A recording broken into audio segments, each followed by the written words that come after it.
Today, I want to challenge myself and crack the actual principles of getting the good modern metal tone. I bought Lens Pranks XFX preset pack, as I consider Lens one of the best in the tones game.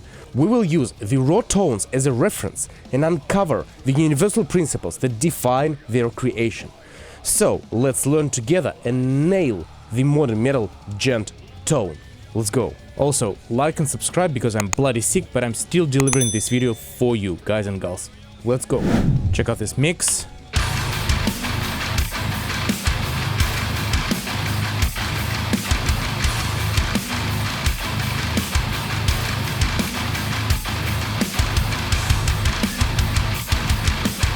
So this is a Kublai Khan mix, multitracks for which I downloaded on Facebook. I will credit the author accordingly. I would like to start by listening to the tones that you can get from Lens's pack raw. No processing whatsoever. Let's check out the preset called Gimpy 1 first. That's how it sounds.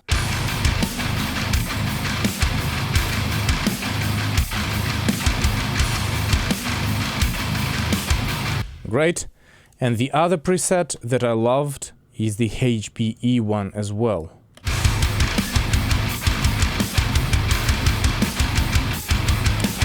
Both sound really good and I think do deliver that modern tone which I'm seeking so hard and which you may be seeking as well. HBE one sounds slightly more suitable for this mix, so we'll just concentrate on that one and also make sure to level match them. And now if we go and listen to the tones that I was able to dial in here, so either I used the amped roots with Buster's impulse response, which sounds like this.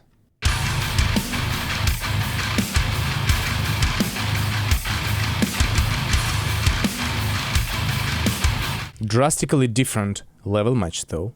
Or I am trialing this Omega Granophyre by Neural DSP. Let's listen to how that sounds.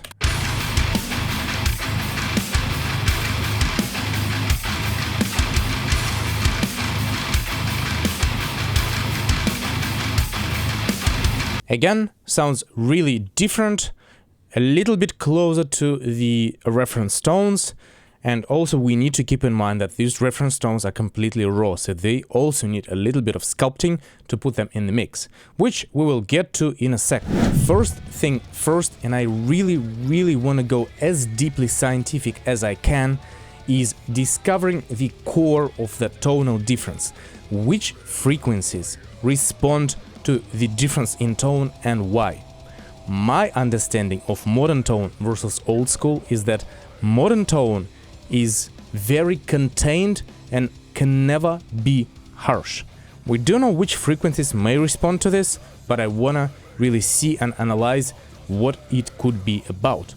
So let's dive in and look into a very thoroughly set out frequency analyzers on both channels and see what is the key difference between these tones. I engaged two instances of VOXENGO span and I manually zoomed in the right areas here of the spectrum so that we could really see what we're dealing with. Check this out now.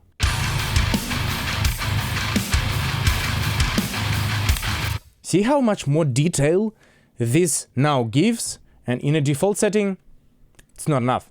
Therefore, this was very important to make this video happen. Now also I would like you to keep in mind that there are a lot of variables in this equation. Your guitar pickups, the plugin that you're using, and obviously the cab IR. But I want to look at all of that chain in post and see which frequencies and which parameters really matter to define the modern tone. Now, we should be mixing by ear undoubtedly, but in this case, I wanna learn the scientific difference between the tones. Therefore, I'm looking at the graph. What can we see from these two graphs that make the biggest difference? Here.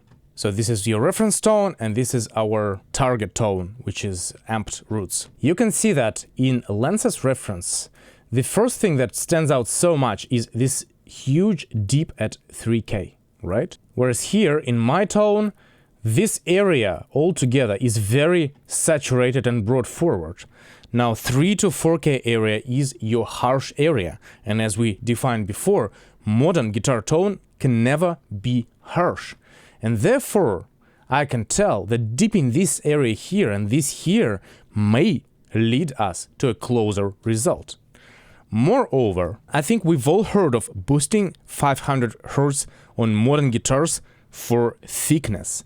And here you can see that 500 area is certainly dipped, as any of the guitars would have the mid-range dipped somehow, but in our case the dip is drastic and almost a full notch, whereas here it's no more of a 10 decibel boost.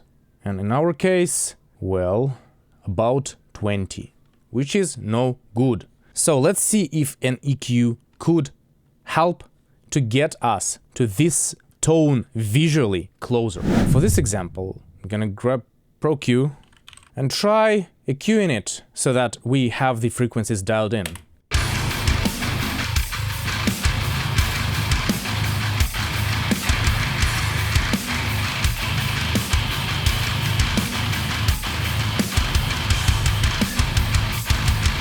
Looking here.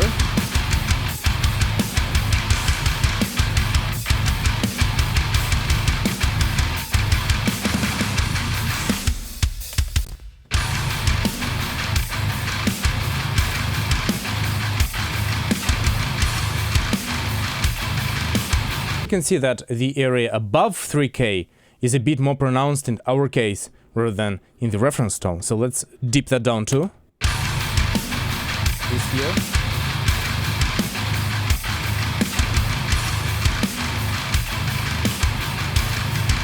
Okay. This one as well a little bit.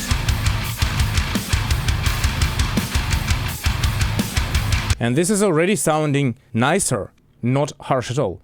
Now the 500 Hz area.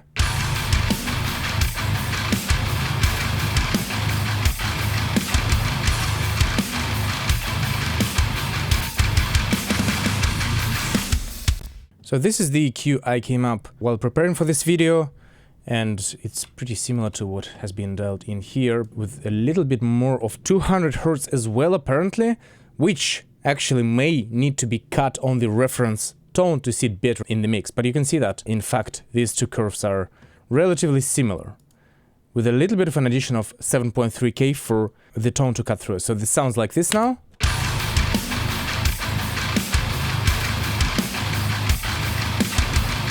Reference.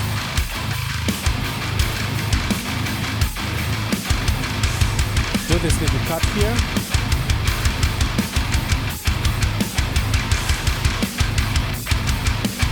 And back to our tone.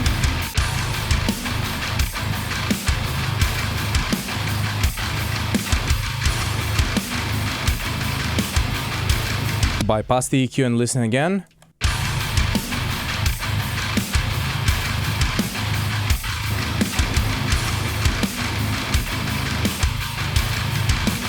And width.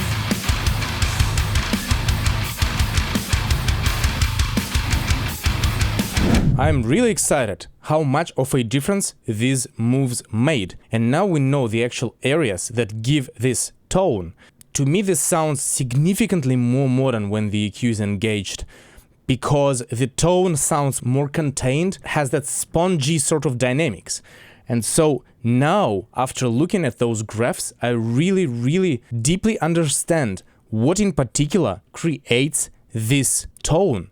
The 500 Hz area is responsible for that sponginess, the mid-range, the balanced mid-range, and the super flat and balanced top end without any 3, 4, 2K sticking out is responsible for smoothness and nice behavior in the mix, whereas the 7K little boost is responsible for the tone to cut through.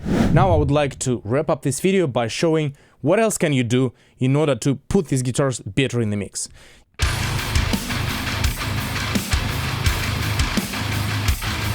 This EQ helps.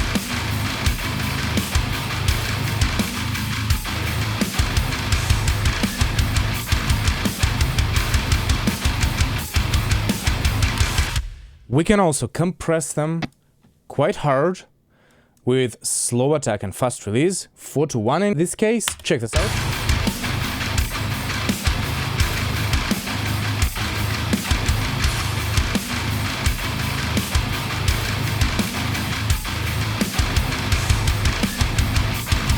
Gives a little bit more of that spongy, percussive tone. And finally, we could use some drive and saturation to put them in the mix a little bit nicer. I want to try this Studer tape because this is my favorite.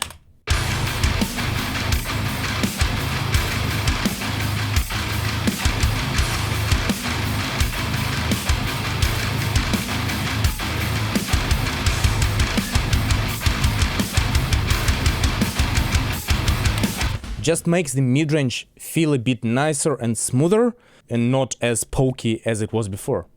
And that's it, how you can then put such guitars in the mix. If we try the same approach with our target.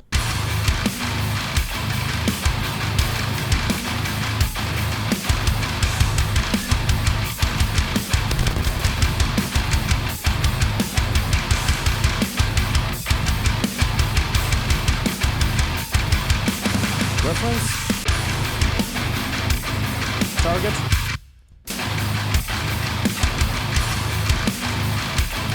reference, target, reference, target. They have different character, but they sound close, and these are different amps. Hey, that's it for this video. I'm sorry it's not exactly straight and on point because I'm bloody sick, but I still hope that you enjoy the findings, and I really hope that these principles make sense to you and help you when you are aiming to dial a good sounding modern metal tone.